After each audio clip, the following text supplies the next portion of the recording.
Hello, and welcome to today's event. My name is Brenda Holt, and I am the Associate State Director for Community Outreach for the Arizona State Office of AARP.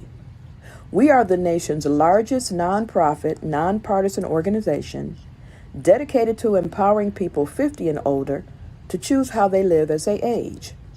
With a nationwide presence and nearly 38 million members across the nation and over 900,000 right here in Arizona. AARP works to strengthen communities and advocate for what matters most to families, be it health security, financial stability, and personal fulfillment. During the month of July, we are focused on reclaiming your health. As the nation emerges from more than a year under the COVID-19 pandemic, this pandemic has made it hard for all of us to take care of our mental and physical health. So as we begin to emerge into post-pandemic life, AARP wants to help you get healthier and stay healthy. We can help you take some small but meaningful steps to improve your overall health and mental well-being and to develop some good habits for your future. You can go to aarp.org/healthy living for tips, tools, and resources that can help you reclaim your health today. You can also visit us at www.aarp.org/az to find out more about AARP. Enjoy your event. Thank you for attending. Be safe and be well.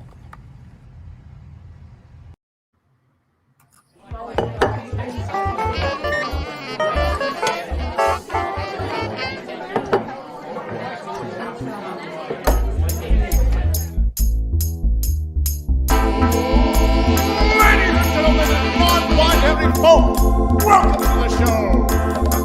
Get ready to meet your host for the night, Arizona's very own hip historian himself, Marshall Shore. Hello, good evening, everyone. I want to welcome you. Here we are at the end of July.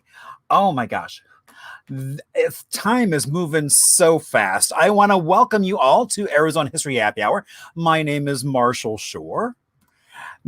Today is July 29th, and I want to welcome you all that are watching on Facebook, YouTube, and probably even a couple of you are watching out there on Twitch. I want to say thank you all so much for watching Arizona History Happy Hour, as we have a really exciting day for you today. Now, a little bit of history. So Commodore Perry Owens was born in 1852. He actually homesteaded in Navajo Springs back in the mid 1880s, was then elected sheriff of Apache County, and was credited with taming the lawless town of Holbrook. Oh my gosh. He was also involved with a little faction of the Pleasant Valley Wars, where a gunfight ensued, and that ended up with him being relieved of that role as sheriff. He then wound up moving to Seligman and running a saloon. He is buried in Flagstaff. Now, today is also International Tiger Day. There are 13 countries across the globe that have tigers in them. And tigers are the largest cat and can have been clocked running nearly 40 miles an hour.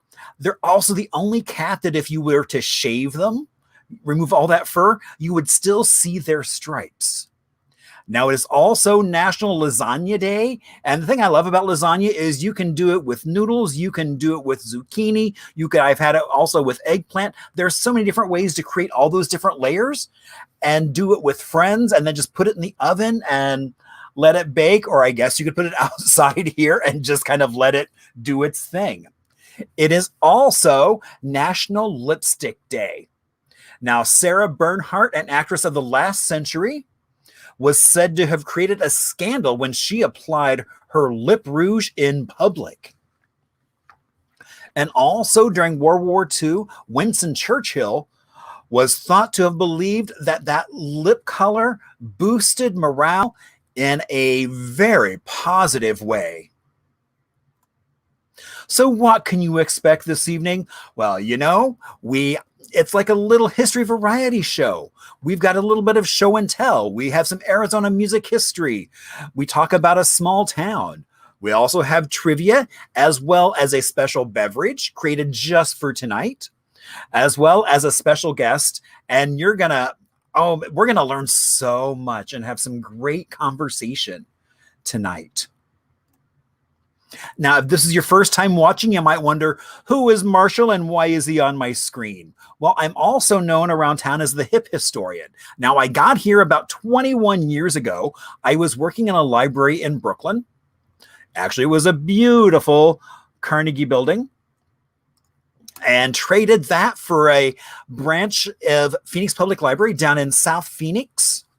And it was originally a 1950s building. They are now in a really modern space, which is really beautiful.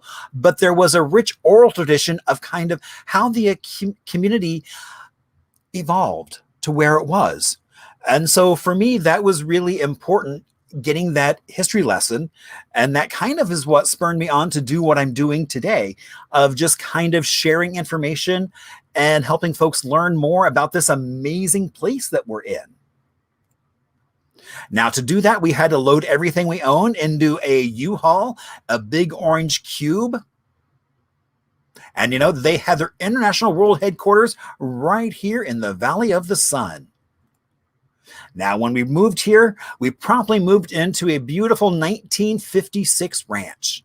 It used to be lots of beige, a sea of beige. I'm happy to say now it is just seafoam and cantaloupe.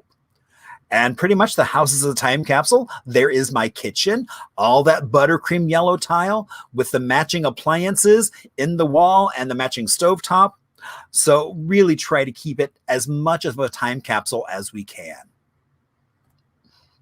Now, as soon as I got here, all I kept hearing people say was that there was no history here, but I knew that wasn't true. Every time I would go somewhere, either on foot, on a bike, in a car, I kept running across so many amazing people, places, and stories. And then there's that post-war boom that I think in a lot of ways made the Arizona that we all know and love today. All those GIs that either were stationed here, trained here, or packed on their way to somewhere else. And after the war, they were moving around Arizona looking for a different way of life. Now, I'm also known as the hip historian, and that means I get to play with all kinds of cool Arizona history. In fact, we're actually doing in a couple of weeks a program over at the MEM that's going to be looking at Arizona music history, looking at some of the things they have, as well as talking about some other things. So that's going to be a lot of fun, and that is August 7th and 8th, with a Saturday and Sunday. Also, August 14th, I am going to be out at the Gilbert Historical Museum as we talk about neon and kind of why or how Arizona is now a hotbed of neon preservation. I am also up for an Emmy for a project we did with AESU Cronkite School. So they have said that we should know mid-September whether we have won an Emmy or not. So kind of excited about that possibility. Now, I see some of you have found the chat. You can always throw questions into the chat. If you think of something afterwards, you can reach out to me on Facebook, Instagram, email, or even via my website. Because really the best source I've get for stories and things are really other people emailing or reaching out and saying, hey, you know, I mean, I just did a program up at Palazzo, which is Jewish Family Services, and we had so much fun. Now, I will ask if you are watching on Facebook to click on that share button so that all your friends will be amazed by what we're learning about Arizona. Now, I talk about being from New York, but I really grew up in a tiny little Midwest town of about 25 people. So I always like to talk about a small town in Arizona. And I thought, in honor of Commodore, we should talk about Holbrook. So Holbrook is in Navajo County, was founded in 1882. Now, it is by no means, so its first inhabitants were pre-Columbian Puebloans and Anasazi. And we know that because there is, in fact, the Agate House, which was built from petrified wood over in what is now the petrified forest, brought over. It later became inhabited by Hopis, Navajos, and Apaches. Later on, this area became known as Horsehead Crossing back in 1870s. It then became Holbrook as the Atlantic and Pacific Railroad settled there and brought railroad through as a way to get to Fort Apache. It was then named for the railroad's chief engineer, whose last name was Holbrook. Now, if you get a chance to go there, it has all kinds of history that's even brought in today. So the Hash Knife, which was a ranch that was one of probably the thievingest, most fightingest bunch of cowboys, even beyond what we've heard about Tombstone. Hash Knife has now been taken over by the Navajo County Sheriff Posse, as well as they kick off Parada del Sol by the Hash Knife Pony Express that comes through and ends up in Scottsdale and kicks off Parada del Sol. And you can find a variety of last century buildings from the turn of the century, as well as because it is on. And then you've got, of course, the petrified forest. But then because it's on that historic Route 66, you've got a highway went through. And in the mid-centuries, in the mid-50s, 40s, 50s, it saw a huge explosion of people traveling through. So you have things like the wigwam where you can stay in a concrete teepee. You have other hotels. You've got amazing signs. You've got the Plainsman restaurant. So you really kind of this mix of old and kind of mid-century modern. So it's a fun place to go. I highly recommend you get a chance to go because, that's the fun of being here in Arizona, is being able to travel around and have different experiences. All right. So it is indeed Arizona History Happy Hour, and it would not be a happy hour without a beverage. And so I am happy that I am working with PJ Vader Barron, who is the bartender over at the Valley Ho, and he has been coming up every week with amazing beverages. And so this week we are having the Desert Teenie, which is made with a little bit of Desert Dorsotol, which is kind of like a tequila. It's also got some aloe vera juice, some lavender bitters, which I'd never even heard of, as well as some apple blossom bitters, and even a little bit of olive oil that is infused with Meyer lemon. And so let's see if we can. There we go. And we'll bring on my silent bartender. Now, PJ always likes to give me a little task. And so because the olive oil, to help it froth up, he said, shake it vigorously, which I am indeed doing. But I love that they can do cocktails to go. So I just get a little glass and then I can just pour it in like that. And it's got a nice little bit of froth on it. And so there we go, a Desert Teenie.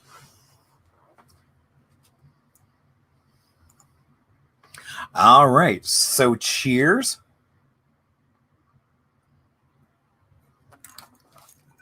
That is so good. And there's got just that little bit of olive oil, so it's got a nice little feel on the tongue, which is really nice. Oops. There we go. All right, so now through the miracle of modern technology, I want to bring on a very special guest that I am so happy is here. Hello, Rosalie. Hello, Marshall. How are you? I am good. And yourself? Just fine. Thank you. So where are you this evening? Oh, this evening I'm here at the Phoenix Indian School Visitor Center, located inside Still Indian School Park at the corner of Central Avenue and Indian School Road. Ah, so is that why Indian School is called Indian School? That is exactly why Indian School is called Indian School. And I know we're going to learn a lot more about that place that some people have been to, some people have not. Well, I hope so. That's what we're here for tonight. Exactly. Now, people know, if you've watched before, you know we do trivia. And so Rosalie has come up with some really great trivia questions. Now, they all have choices. So even if you don't know the answer's already there. So all you got to do is kind of guess. And the beauty of this is once we're done with going through the questions and the answers, we'll take a little bit of an Arizona music break. And then Rosalie will tell us the stories of those answers, which are fascinating.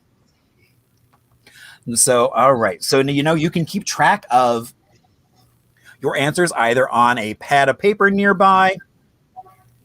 I had one friend who sent me a photo of his leg and a magic marker. Whatever you want to do, it's all good. All right. So our first question is, what is Ira Hayes known for? A, one of the soldiers who raised the flag at Iwo Jima. B, as a jazz singer. C, as a basketball player. Or D, as a radio announcer.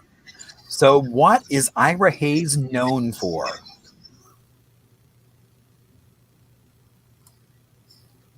All right, question 2. What famous trombone player attended Phoenix Indian School? A, Kai Wing Ding. B, Bill Watrous. C, Russell Moore. Or Joseph Alessi? So which one of those was a famous trombone player who attended Phoenix Indian School? All right, question 3. Students were able to choose their Christian names when attending the boarding school. Is that true or false?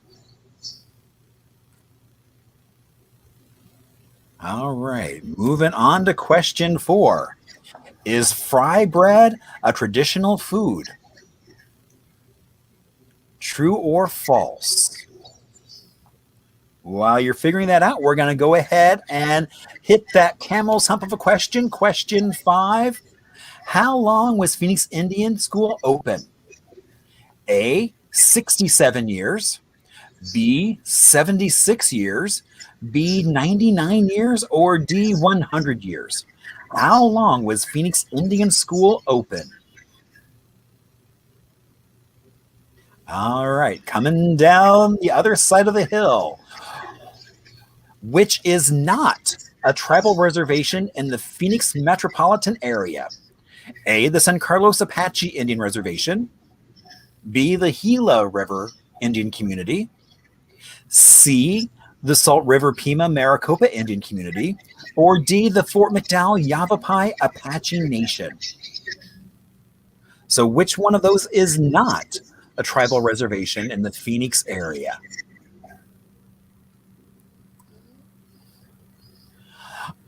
Question 7. All Indians share a common language. Is that true or false? All right, question 8. How do the alumni of Phoenix Indian School refer to the school? A, as Phoenix Indian School. B, Urban School. C, the Salt River School. Or D, by its initials, PI. All right. Moving on to question 9. We're almost at the end of our questions. Did Phoenix Indian School students wear uniforms? True or false? All right. And our last question. Question 10. Which two federal entities were given land from Phoenix Indian School? A, the Post Office. B, the Veterans Administration. C, Indian Health Services. Or D, Amtrak. Which two federal entities were given land from the Phoenix Indian School? All right. Well, while you are thinking about your answers, we are going to move on and do a little quick bit of Arizona history. Because my friend Clody today posted that there was someone had done a little 2-minute documentary on Dyke and the Blazers. And I thought, this is a great chance to talk about some amazing music history right here. So basically, Dyke and the Blazers were a group that came here from Buffalo to actually back up singers for the OJs. And they were discovered.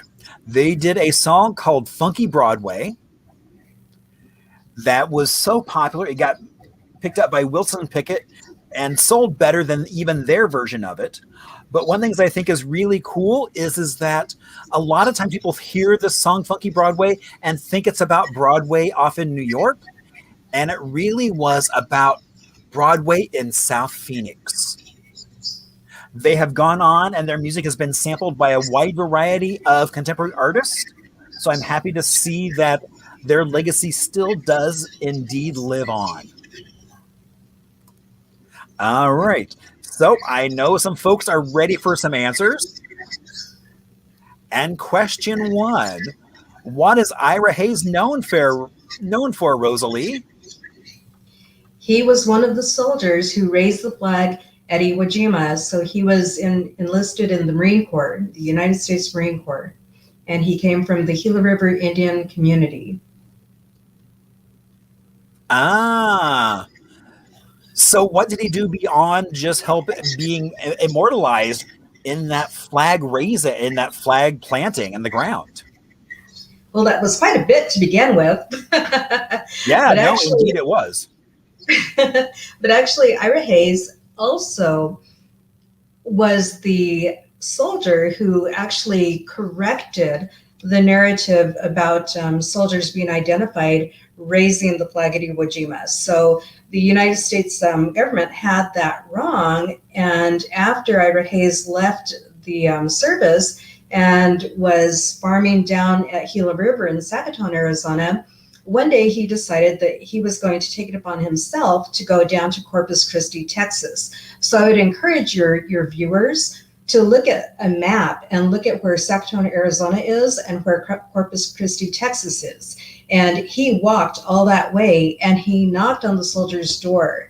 And by that time, the soldier's parents had divorced and the father answered the door. And Ira Hayes said, "I'm Ira Hayes, and I just wanted you to know that it was your son who helped raise the flag at Iwo Jima." And what's interesting was the father, his first thought was, darn it, she was right again. Because his ex-wife had always said, "That's my son, that's my son." And everyone asked her, "How do you know that? All you see is his arm and his butt." And she said, "That's my son."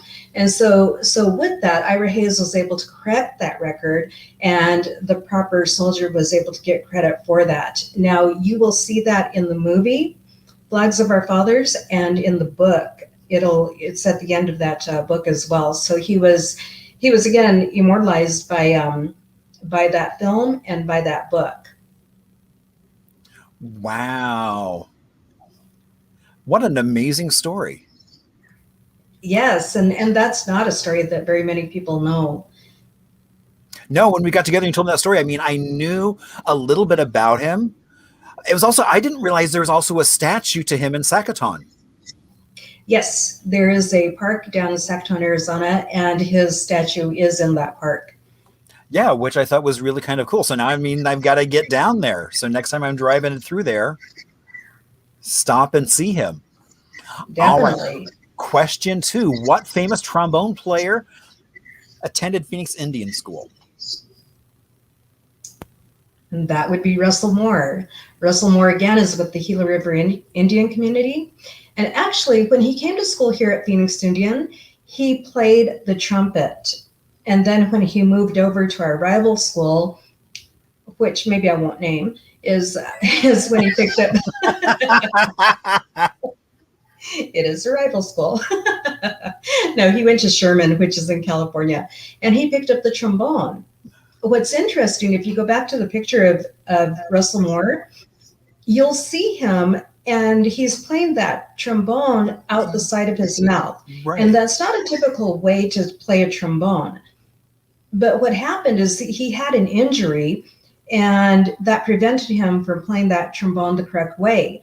So he became very innovative and learned how to play the trombone out of the side of his mouth. And he became very good. He played with the likes of Louis Armstrong and traveled across the world playing that trombone.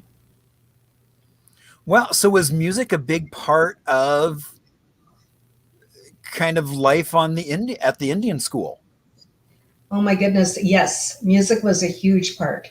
So even in the 1900s, early 1900s, when the school first started, there was the band. And originally that band was a brass band, and only the boys played in the band.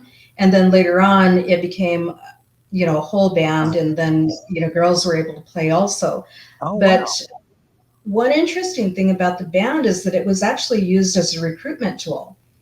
So the band would play on all these different reservations, and there was an official from PI that would come up and say, "Do you like what you heard? If you did, send your children to PI because they can be part of this." Oh my. Wow. So yes, the band was a huge, huge part. In fact, the band from PI was the band that was asked to play at the statehood celebrations when Arizona became a state. Oh, wow. So they were really good. They were very good. When Arizona was still a territory, there were territorial bands here in the area, and Phoenix Indian would play against those other bands and win quite often. So they were very good. On Sunday afternoons, there was a little arbor set up on part of the school grounds, and the band would come together and they would play, and all the people of Phoenix would come and listen to how well the Indians were doing. And so that was always a Sunday concert basically that was put on. Wow. Yes, the band has a huge history here. All right. So question 3, students were able to choose their Christian names when attending boarding school. That's false. When the school first started, when all the federal schools first started, the idea was kill the Indian, save the man. And part of that was disassociating the children with their tribal communities and their tribal languages and everything that made them Indian. And part of that was their name. You had to have a Christian name. And so those were chosen. So the quote you just had up was from Fred Commodore, and he said it best, and you can read it right there. But at the end, he says, "My name turned out to be Fred." Well, Fred Commodore was Hopi, and when he was 21 days old, right after he was born, his father's people came and named him. His hair was brushed, and he was given a Hopi name. And that name really set his place within the society. Everybody knew what clan his mother came from, but then through that name he was given, then people knew where his father's people came from. But now all of a sudden he's Fred. And what's Fred? What clan does that belong to, and who does that belong to? How do you fit in?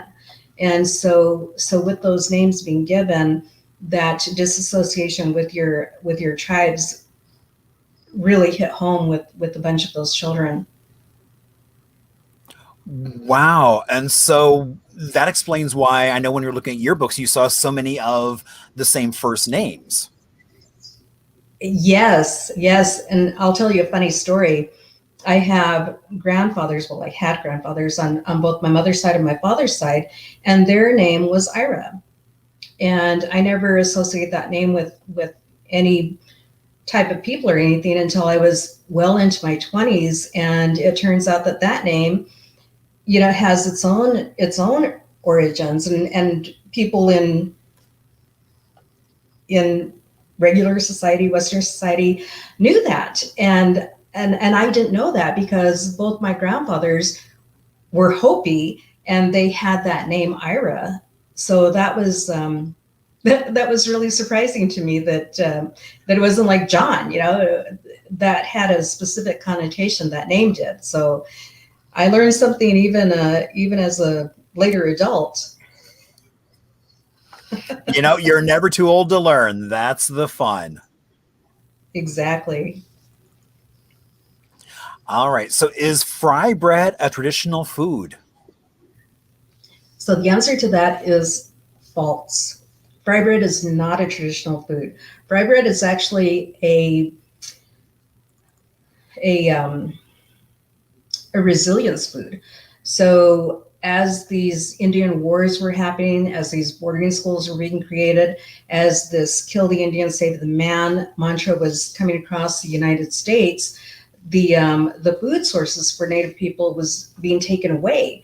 And you'll see pictures of a soldier standing on a mound of buffalo skulls. And that was meat, that was food, and that was shelter and all, clothing for some of the tribes up in the northern areas. And so these food sources were being taken away from the tribes. And in lieu of that, the tribes were given flour. We didn't know what flour was. They were given lard. We didn't really know what lard was in packages like that. And so when you're starving, what do you do? And a lot of times that the flour was not fresh flour. There might have been some maggots in there, might have been some little pests in there. And so the women created this bread by adding that water and frying it in the lard. And that became fry bread. And that is the origins of fry bread. Today people consider fry bread a traditional food, but it really isn't. And it's very, it's not, it hasn't been around for that many years, as far as like our traditional foods will go back thousands of years, whereas fry bread is roughly 100, 150 years old. But those are the origins of fry bread. Wow. All right. This, I think, is shocking. How long was Phoenix Indian School open? Phoenix Indian School was open for 99 years. It originally opened in 1891 and just closed in 1990. So throughout that time, there were many different things that were happening throughout those years. So in 1891, when Phoenix Indian opened, it opened under the mantra of kill the Indian, save the man. And those children were forcibly taken from their homes and sent to the boarding school to learn English and then become a productive member of society. So originally, Phoenix Indian opened as Phoenix Indian Industrial School, which meant that the boys learned blue-collar types of work and the girls learned domestic skills. And then a lot of their time, maybe half of their time, was given to actual scholastics, and then the other half was given to running the farms that were here. And the school there were farms? There were farms. The school actually, at one time, went from Central Avenue to 16th Street, Indian School, to the Grand Canal. So it was a huge operation, and only part of that was the school. Yes. And the other part were the fields and the places where the cows were kept, and the pigs and the sheep. And so a lot of the beef that came from here was sold in town, the city of Phoenix. And so that money was, put back into the school. So those boys were learning those skills, how to take care of livestock, how to build buildings, how to lay brick. These are not skills that were known on, within the people. And I would say reservation, but it wasn't, they weren't reservations at that time. So with our people, that architecture wasn't there, and the taming of animals and and having them in large herds was not there as well. So the boys would learn those skills, and the girls were learning the domestic skills, how to take care of a house, that kind of thing. And so those were the early years. And then later on, bits and pieces of the school were sold off. And then pretty soon the school became relatively small. And so when I came to school here in the late 70s, the school actually went from Central to almost 7th Street, and then Indian School, and backed up to Central High. So it was still a very large place, but it didn't have those animals. You know, it didn't. The farms were all gone, the pastures, the fields, those were all gone, and it was just a school with the with the athletic fields. Wow. I didn't realize it was ever that large. Yes, it was huge. And again, that's why Indian School Road has its name. So was that a major road?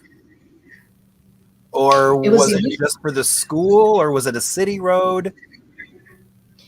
So when Phoenix Indian was first built, first opened in 1891, it was 3 miles north of the actual city of Phoenix. And so this road just became a road over time. And so anytime people from the city of Phoenix were saying, hey, are you going to the Indian School? You know, you have to use that road. Well, that must be Indian School Road. And that's where the origins of that street name came from, was the school and just getting to the school.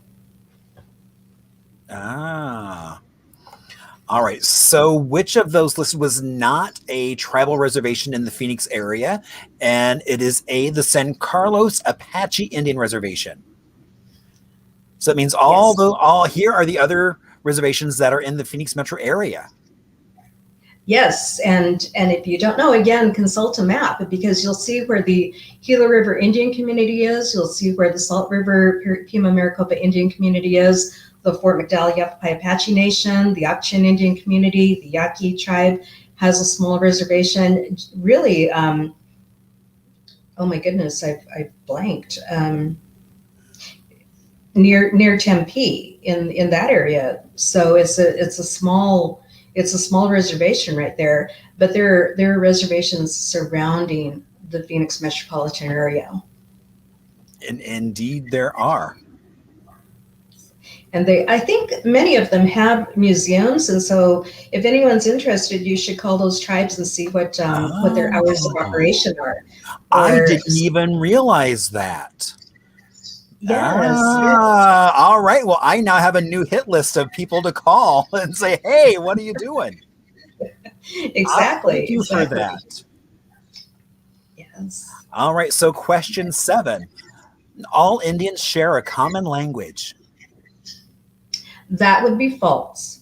Regardless of what you see on Hollywood movies where everyone's speaking the same language, everyone understands, it's just like when you go over into Europe and all those countries, they're very close together, but they're all speaking different languages. And that's the same with the communities here in the United States. We all speak different languages. I'm Hopi, and from us, we have 3 separate mesas, and those mesas will have different dialects, but you can still understand what people are saying. And then there are sister languages that are fairly similar, and those speakers can understand, if given enough time, they'll understand what's being said. But overall, no, Navajo is an Athabascan-based language, and Hopi is an Aztecan-based language. Tewa is a Keres-based language. So there are all these types of languages. So no, we do not speak all the same language. I didn't realize that even on the mesas, there were variations in how the mesas would talk. That's so interesting. I didn't realize that. Yes, and I'm not too sure where that comes from, but there are different dialects. No, I mean, that makes perfect sense because they grew up with each other, and so they would develop, like home things. It's like in your household, you say things that no one else understands. I didn't realize that. That's really fascinating. Yes. So learn a couple of languages. Well, and I know it's like, and I know I've got some friends who are now taking Navajo, which I think is Wow. really cool. Yes, that's a hard language, when you don't grow up with it and your tongue is trying to do a couple of different things all at the same time. They may say it's the same thing about Hopi, but Navajo, you have to be very dexterous with your tongue, I think. Indeed. All right. So, how did the alumni of the Phoenix Indian School refer to the school? We refer to the school as PI, and we always refer to it as PI. And even my uncles that came here years before me, and even before that, they were referring to the school as PI. It's actually the only school that goes by its initials. Sherman, Stewart, Intermountain, they all go by their names, but PI is the only one that goes by its initials. So back to this photo. So we have Letterman sweaters for sports, and then what? So what is then that thing above? Is that the logo? That is the logo. So that is the PI Brave. And that logo actually sat in the gymnasium. And, we all saw it whenever there was a basketball game or, any kind of sports type things that were happening in the gym. And what's interesting about this piece, this is actually on loan to us by the last Miss Phoenix Indian 1990. And when that graduating class graduated, apparently there was maybe somewhat of a free-for-all, and she was able to take that off of the wall and carry it out with her. And I always would like to know what the story is behind that, because that piece is very large and it's not something you can put under your arm and walk out with. You have to have somebody helping you, or maybe hold it above your head. I'm not too sure, but there is a story there, and that's something I would love to know what that story is, to take that off the wall and carry it out. But one thing, if you do come visit us here at the Phoenix Indian School Visitor Center, you'll see the backside of that. And the backside of that logo shows that it was the classes of 64 and 65 that helped make that. And there are names back there, and they're in pencils, so some are fairly light. Some you can see, if you're taller than I am, then you'll be able to see more of those names. But there are people on there that I actually know that come from the Hopi Reservation. So I know those people.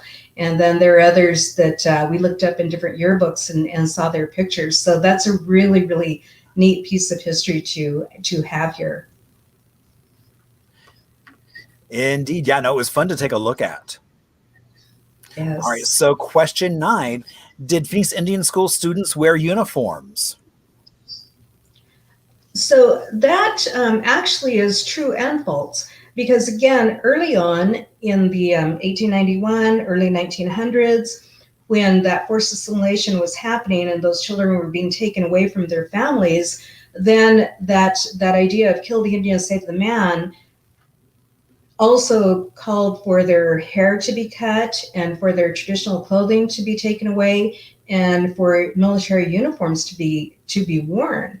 And the military idea came about because of Lieutenant Richard Henry Pratt, who is an Army officer, and actually the federal boarding schools were his brainchild.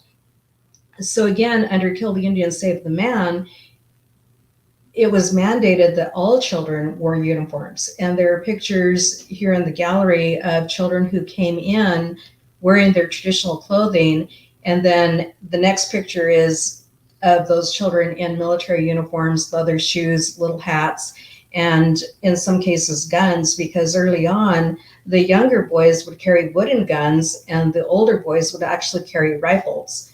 And they would march everywhere they went. So that whole idea, the military idea, was there. So in addition to the uniforms, we still had details, demerits, and inspections. So eventually the wearing of uniforms went away, but those remnants of the military still remained even in the late 70s, 1990, when the school closed. And those were the details, demerits, and inspections. So when you came to school here, you had to make your bed with those tight military corners on them. And there was, yes, and there was a matron in my case that would come through and inspect all those beds. And the idea was that you had to be able to bounce a quarter off the bed for it to pass inspection. So you could make your bed, run to breakfast, and come back to pick up your school books to go to school, and you find that your bed is in disarray. And just like the military, sometimes they would pull your whole mattress off your bed and throw it on the floor along with your sheets and your bedspread and your pillow, and you'd have to put everything back together and make those tight corners so that it would pass inspection. So then that's where the demerit comes in. So now you had the inspection, you had the detail, then you had an inspection, and now you have a demerit because you did not meet the standard. So every demerit that you received, you had to give 1 hour's work of labor, so to speak. So maybe you're sweeping and mopping the floors, cleaning your bathroom, something, you're doing some kind of work to get rid of that demerit. And that part never left. So the uniforms, yes, eventually they left, but those details, demerits, inspections, they were always here. So they were a remnant of that military idea.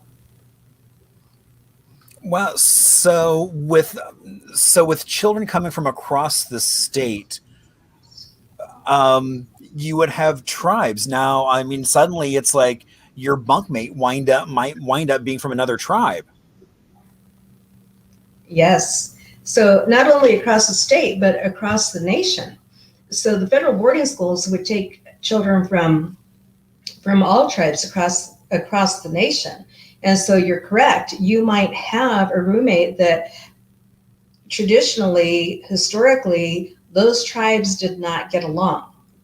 And now you're rooming with somebody from that other tribe. And you very quickly had to figure out how you got along with that person and how you could continue your thoughts and yet live with this person. Really, really confusing.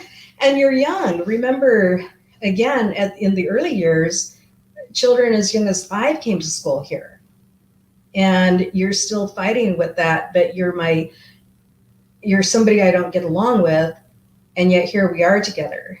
And so the boarding schools actually created or caused those children to have to get along. Your enemy is my enemy, so to speak. And then later on, the students did become friends with one another and maybe held that distrust, so to speak, in the back.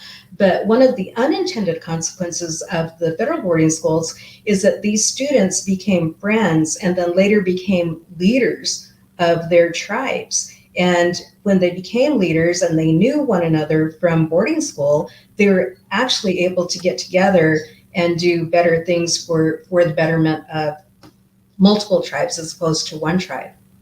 Oh, nice. Now, Pam asks, have you recently been on NPR? No, I haven't. Okay, because she said your voice sounds awfully familiar. So, okay. So I'll confess. So Patty Tolahongba is my sister, and Patty Tolahongba is in journalism, and she probably has been on NPR. So where it's not me. Oh, okay. Yes, I think that's where the confusion comes in. So if you wave at me in public and I kind of don't wave back or I am delayed in waving, that's because it's because I don't know you. I know your sister, but not you. That's funny. Exactly. I will wave eventually, but it might be delayed, and that's fine because I'm Rosalie and she's Patty. All right. So our last question is which 2 federal entities were given land from the Phoenix Indian School? So the Veterans Administration and the Indian Health Service were both given land from the Indian School itself. So if you recall me earlier saying that at one time the school stretched from Central Avenue to 16th Street, Indian School to the canal, it starts to make sense as to why Phoenix Indian Medical Center is where it is. And that hospital is on the corner of Indian School and 16th Street. So when Indian Health Service was looking for land, when they were looking for land, the federal government was basically said, well, we already have the boarding school there and we'll just cut out a chunk for you. And so that land was deeded over to Indian Health Service, but that land had been part of the boarding school at one point. And that was roughly the 60s, roughly in that era.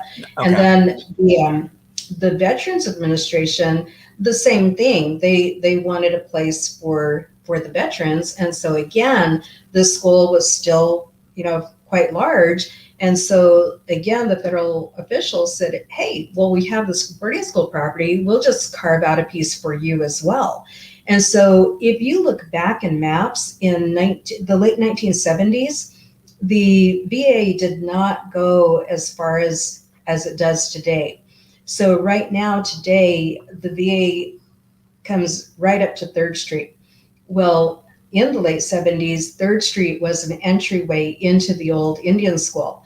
And okay. Yes. So to the east of that were 2 dormitories. And when I came to school here, those were girls' dormitories. And I actually lived in the one that was closest to the VA. So in 1990, when the school closed and the VA was getting too big for the area it had, then the VA said, hey, can we have a little bit more land? And that's when they came out to 3rd Street. And now the Arizona Veterans Home is also near the VA itself. But if you come here to visit the Phoenix Municipal Visitor Center, we'll show you a picture of where the VA ended and where my dorm was. And that's now my dorm, where my dorm had been, I think is maybe part of their parking lot. Bless you. Thank you. Yeah, no, it was so interesting seeing the photos and seeing how big the school was. Because now there's just a few buildings that still remain from that original campus. And when you see how large it really was to house all those students. Now you had talked about, so initially students were basically taken from their communities and brought to the Phoenix Indian School. Did that continue up until 1990, or did people select to come to the school? Or I find it just kind of shocking that it was operating that late. Well, there are actually Indian schools that are still in operation. This one did have the 99-year run. It really depends on what decade you're talking about, as far as forced meaning being rounded up and taken down here, as opposed to forced meaning that there wasn't a school on the reservation. And so when I'm giving tours here, people will ask me, were you forced to go to school at the boarding school? And my question back is, well, how would you define voluntary versus involuntary, forced versus not forced, when your reservation does not have a junior high or a high school, and yet you're supposed to go to school? So where else would you go? And so whereas I was not swept up and taken away by soldiers, I still had to come to school here because my reservation did not have a junior high and it did not have a high school. Okay.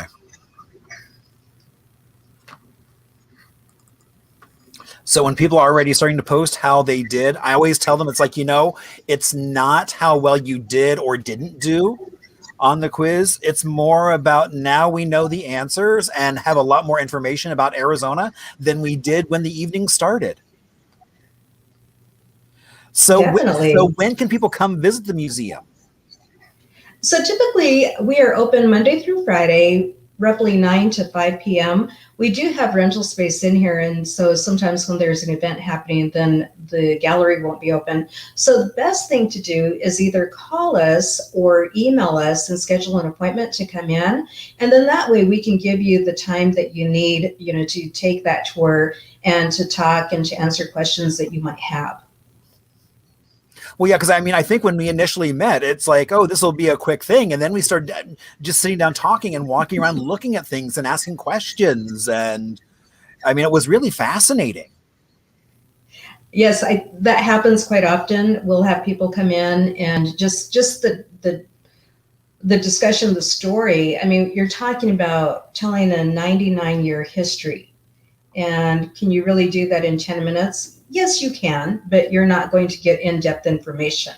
And so like when you and I visited and you were intrigued about certain items that we were talking about, issues or topics that we were talking about, then that extends that tour a little bit. So that's why we like to have the tours scheduled, and then we know exactly. The other thing is that the Phoenix Indian School Visitor Center is not, the doors aren't always open.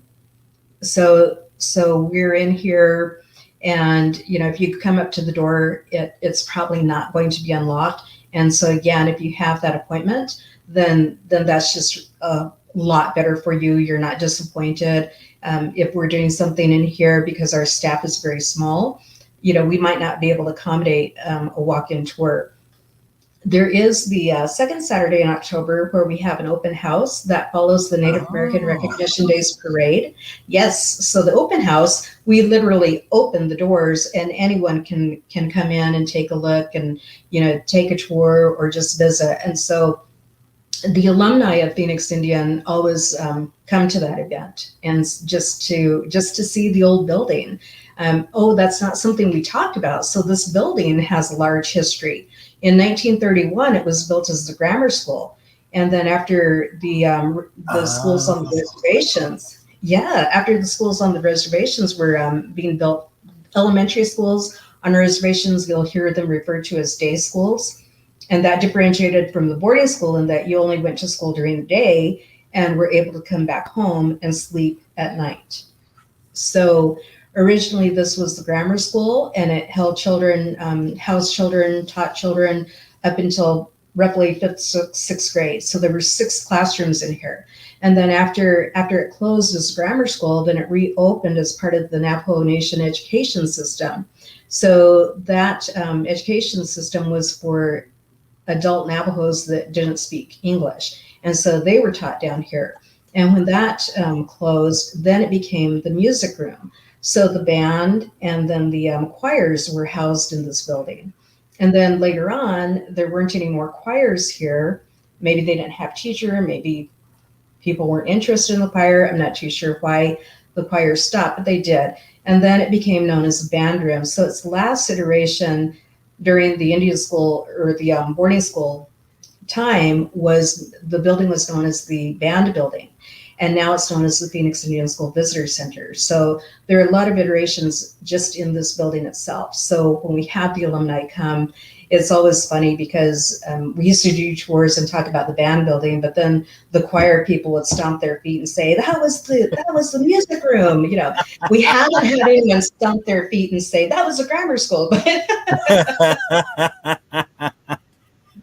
That could happen. So we always refer to it as the grammar school, and and talk about that history, and then talk about it being the Phoenix Indian School Visitor Center. Wow. Rosalie, thank you so much for coming on and talking about the Phoenix Indian School and the Visitor Center and kind of that history that a lot of people don't realize is there. Yes. Well, thank you for having me. And please, if anyone is interested in coming and learning more about the school and the history, reach out to us. We're more than happy to do those tours. If you're interested in the rental space, there are a few spaces here that can accommodate different size groups. And, we look forward to having everyone here and telling this history, because it is a hidden history. And our main goal is to share that history so that it's not hidden anymore. Right. So thank you so much. Have a great rest of your night. Thank you. You as well. All right. Thank you. Bye. Bye. Oh my gosh. I just love the stories and that even just the building that the museum is in has had such a from the grammar school to bands and everything in between. So now you'll see why I said, you might want to click share, just because you're going to get stories here that not many people know. And I love that Rosalie has said, hey, give us a call and let's come on down and go visit her at the museum for some one-on-one, because it's a really great space. And so now we're moving on to show and tell. And so I'm going to, we'll do that. And so I can hold up my little tiki mug. So this is indeed from the look, you can almost read it. The Islands. So the Islands was very much a Polynesian restaurant that was just south of Camelback on 7th Street. I mean, as you can see, it had thatched roof. You had these iconic tikis out in front. And it was known because it wasn't just like that on the outside. It was like that on the inside. The fact that they had a waterfall room as well as a tiki room. The decor was very much kind of that late 50s. And it really ran until the early 80s. It then became, and then a gentleman took it over. So it went from this to then Tony Wong's, who had been working in Vegas. He opened up Tony Wong's Island Restaurant. He had Phoenix as well as Denver. So I know a lot of people still kind of are sad that the Island Restaurant has gone away. But, there's still lots of tiki cocktails around. In fact, if you get a chance, you might want to swing over by Undertow and have a little adventure there, as well as the good old-fashioned Bikini, which has been a tiki bar since, I think, the early 60s. Now, next week, our guest is the Gilbert Historical Museum, so that's going to be a lot of fun. I look forward to learning more about the town of Gilbert. So thank you all so much for being here. Now, you can always reach out and throw things into the chat session. If you aren't able to do that, please reach out to me through Facebook, Instagram, whatever. I love to hear from folks. And so as we say goodnight, we're actually going to leave to and I also need to always give a shout out to Cole and Chris, who did an amazing video at the very beginning, and PJ, who keeps hitting it out of the park with more and more amazing beverages. Oh, and let's see. And actually what I will do is I'm going to throw in the comments before we move on. Rosalie sent me the link where you can send an email to the visitor center, as well as give them a call and schedule your tour or to take a look at the space. So that way you can have an event there. Now we are going to say goodnight watching an old Dristan commercial, because, with all this humidity, I know my sinus.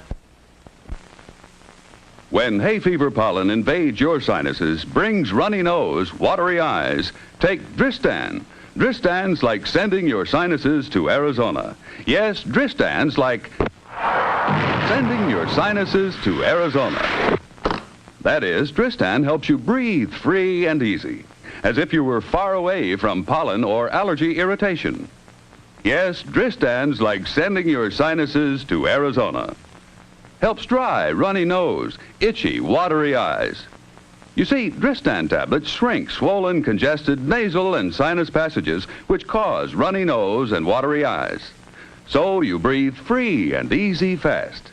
So when pollen invades your sinuses, causing hay fever miseries, don't wish you could be in sunny, dry Arizona. Just remember, Dristan's like sending your sinuses to Arizona. Get Dristan decongestant tablets.